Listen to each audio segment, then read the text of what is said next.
Ìfẹ́ Àjíkẹ́ Ayọ̀. A ti kọ́ nípa ìdílé, a kọ́ nípa bàbá, màmá àti àwọn ọmọ àti àwọn ìdílé tó tún jìn sí wa tá à ń pè ní extended family, tá à ń pè wọ́n ní ìyá àgbà for grandmother, bàbá àgbà for grandfather. Ṣùgbọ́n àwọn ìdílé yìí ilé kan ni wọ́n ṣà ń gbé. So mo fẹ́ fún wa ní àwọn oríṣi ilé tí a ní tá à ń pè ní types of house.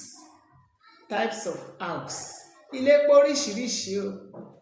Màá máa pè wọ́n fún wa lẹ́yọ kọ̀ọ̀kan. Fàpẹẹrẹ ń sìn, residential house òun là ń pè ní ilé ìgbé. Ilé tá à ń gbé à ń pè ní ilé ìgbé. Hospital òun là ń pè ní ilé ìwòsàn. Ilé ìwòsàn, ibẹ̀ la ti lọ ń gba ìtọ́jú, hospital. Ilé iṣẹ́, office là ń pè ilé iṣẹ́. Office òun là ń pè ní ilé iṣẹ́. Nínú àwọn ilé tá à ń gbé tá a pè ní ilé ìgbé, a ní bedroom, a ní sitting room, a ní kitchen, a ní toilet. So yàrá tá à ń gbé tá à ń pè ní bedroom òun là ń pè ní yàrá ibùsùn. Yàrá ibi tá a ti ń sùn, yàrá ibùsùn.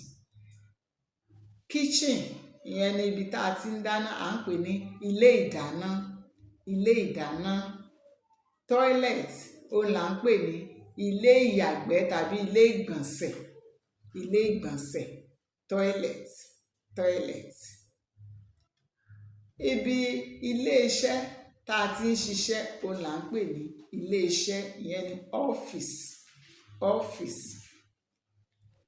Àwọn ilé pọ̀ lóríṣiríṣi. Ilé ìgbafẹ́ ìyẹn là ń pè ní recreation center. Ilé ìgbafẹ́. A ti sọ pé hospital òun ni ilé ìwòsàn. Ilé ìwòsàn. Ilé ìwé ìyẹn ni ibi tá a ti ń kẹ́kọ̀ọ́, ìyẹn ni school. Ilé ìkẹ́kọ̀ọ́ tàbí ilé ìwé. Court òun ni ilé ẹjọ́. Ilé ẹjọ́ òun là ń pè ní court.